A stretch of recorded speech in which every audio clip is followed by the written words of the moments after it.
Everybody start looking around and shit. I looked a little uncoordinated. BF Conditions Training and Consulting. Based on Blue's voice and accent, where y'all think he from? YouTube, what it do? My name is Steph. I also go by Elevate Steph if you have not been to the channel before.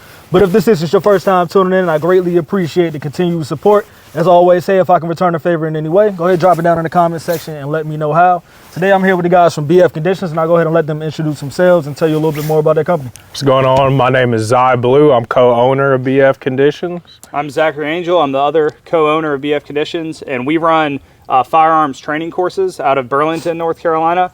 We serve people all the way from Raleigh through Greensboro, and we do mostly private courses, but we do concealed carry also. Our private courses, we cover a lot of stuff. It really just depends on what you want to cover. Like today with Steph, we're just covering some basic rifle drills. So, yeah, man, so that's super dope, extremely competent. It's always great to support a veteran-owned business when you can. So definitely go check them out. I'll leave their website as well as social media handles down in the description below. And as you can see, today, I got that motherfucking thing on me, man. It's the new baby. This is the SCAR 16S reciprocating charging handle model. Don't shit on me. But yeah, this is the new baby. I got rid of the 11.5 Noveski to go pick this up. I got a lot more that I plan to do with it. One of my favorite things about this though is not only the nostalgia behind the platform and knowing that it was made for SOCOM, although this one didn't make it, but I like the fact that it's a short stroke gas piston operating system. And as we all know, it tends to be a lot more reliable than a DI system, right? So yeah, this is new baby. I got a lot of plans for it. I'm excited to share what I'll be doing to it in the near future. Without further ado, we can go ahead and get in training, man. All right, first thing, we're gonna do a quick warm-up. So we're gonna be doing 2 low readies from about 15 yards and then 2 high readies followed by 1 bill drill. First low ready, shooters ready? Ready. Stand by.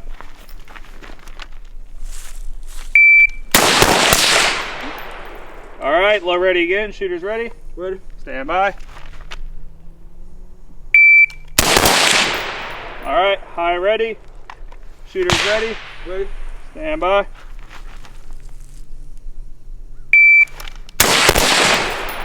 All right, shooters ready, high ready? Ready. Stand by. All right, now bill, shooter's choice. So low ready or high ready, whatever you guys want to do. Shooters ready? Ready. Stand by.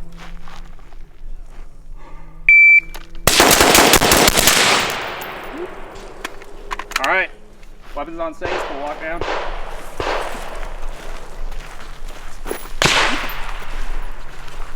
So my last one from the bill, got a little away from me, right outside. You as well. Do you know if that was high ready, low ready, or bill? That was Bill. Okay, cool. Charlie Alpha Bravo. Charlie Alpha Bravo. Shooter ready. Ready. Stand by.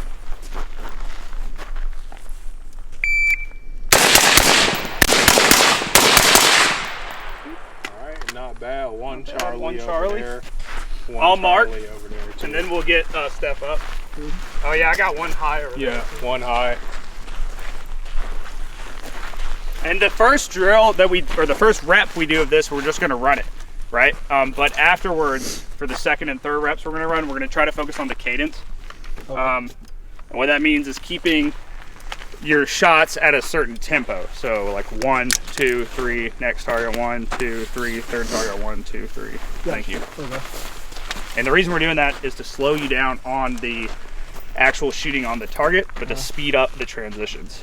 Okay. And when you make those transitions, I know I've told you this before, but since we got the camera rolling, you're gonna look with your eyes at the target before moving the optic. Okay. So as soon as you complete 1, 2, 3, look at the next target, bring the optic to your eye.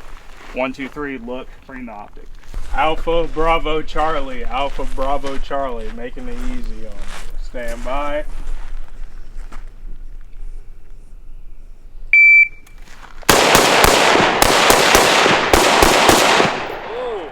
Nice tempo, Steph. Yeah, that was a good And all alphas. All right, Blue. Gonna be Charlie Alpha Bravo, Charlie Alpha Bravo. Shooter ready? Ready. Stand by.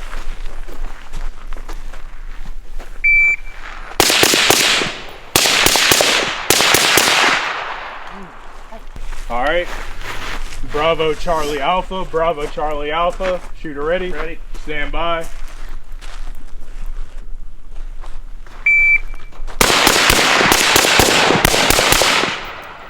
Alright, all alphas there. Alright, Steph. Charlie Alpha Bravo this time. Charlie Alpha Bravo. Shooter ready? Ready? Stand by.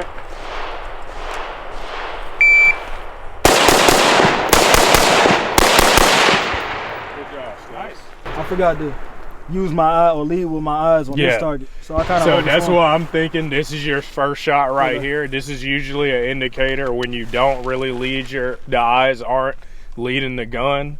Okay. You kind of overshoot the target a little bit. I got you. And you still want to keep up with that cadence, so you break the shot anyway. Right. That's what I'm assuming is going down right here. So Okay. just try to slow it down. Slow down when you actually break the shot, but just transition to the target as soon as you can. Gotcha. But just break the shot in a more disciplined manner, if that makes sense. All right. I'll get it tomorrow. It's kind of like if you're running towards something, like you're not gonna run all the way into it full speed. You like taper at the end. So it's the same thing. But that's super common, like Blue said. Okay. Bravo Alpha Charlie. Bravo Alpha Charlie. Shooter ready? Ready. Stand by.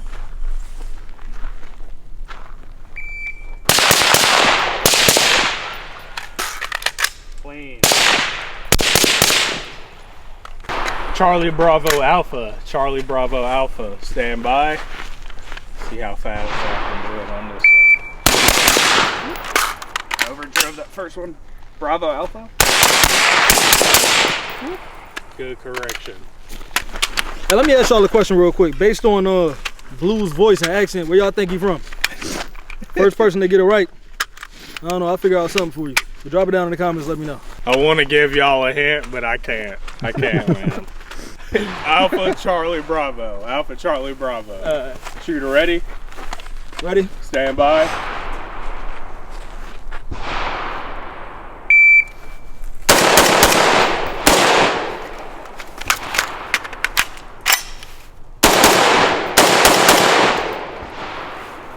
Nice. That reload Yeah, felt rough. you did good, man. Yeah, the reload, you can tell that you're definitely used to the regular old AR-15. Yeah. But, you know, it's just a new platform.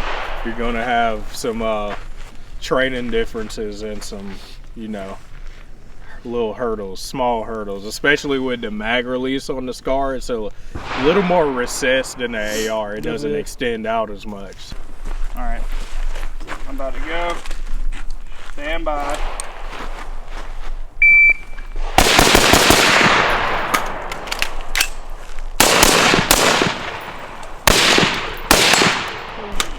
You ready? Ready? Stand by.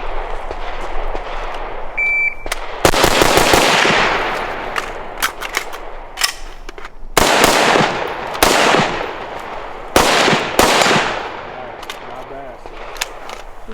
So the transition was kind of rough on this last one. I could see the gun wasn't quite settled when you broke the trigger for that first shot. So I'm assuming that's what that is right there. Yeah. But then you cleaned it up and then made a really good headshot there. Okay. So shoot that ready. Stand by.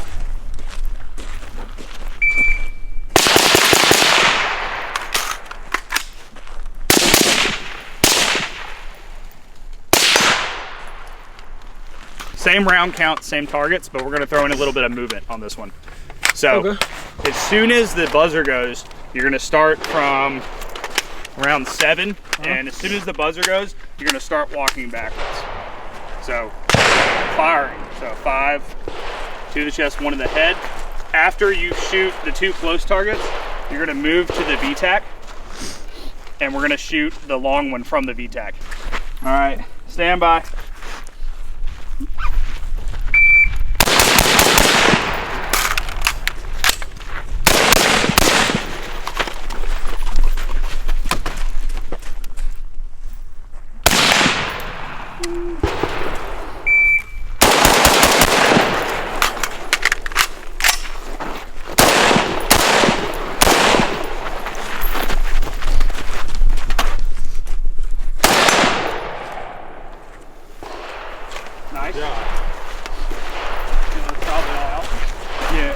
headshots were a little high on that one. Both of you guys had some It is so hard kind of high headshots. moving with that holdover. Yeah, it's difficult, man, with that holdover.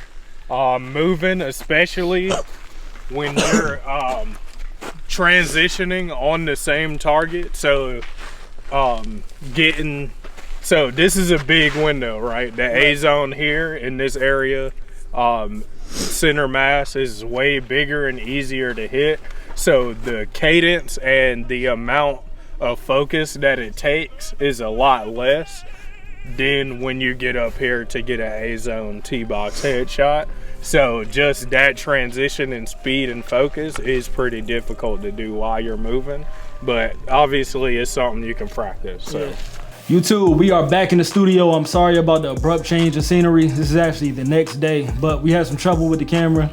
I hired a videographer to come out and film me for the training session, but they ended up not showing up. So I had some guys at the range show the camera for me so we can make it happen and get this video out to y'all. Since we didn't get a chance to go over the SCAR setup, tell y'all what I liked and disliked about it after putting some rounds down range with it. I wanted to get in the studio and go over that with y'all. Without further ado, we'll go ahead and get into it. I'll take the mag out and show you it is clear. It's nothing in the magazine and nothing in the chamber. So up front, we have the MREX Mark II rail from Kinetic Development Group. This is the 4.25 inch version, I believe. And it's more ideal for 13 to 14.5 inch barrels. And that's a little hint at what I got planned for it in the near future, man. So yeah, I'm definitely changing up the barrel setup on here to shorten it a little bit and make it fit and look a little more cohesive with this rail I got. Up top, we have the Vortex UH1 Gen 2 optic. And the reason that I opted for this setup is because I love holographic sights. Something about my eyes that work well with it. And this has much higher battery life than the EOTech does. So I decided to pick it up, and it complements that 50 shades of FDE look that the SCAR has. So below that is the Unity fast riser. And with that optic and riser together, the optic height is 226. I'm pretty used to running that optic height now. I got the holdovers down packed, and it's what I like. It's pretty comfortable for me, so that's why I have that on there.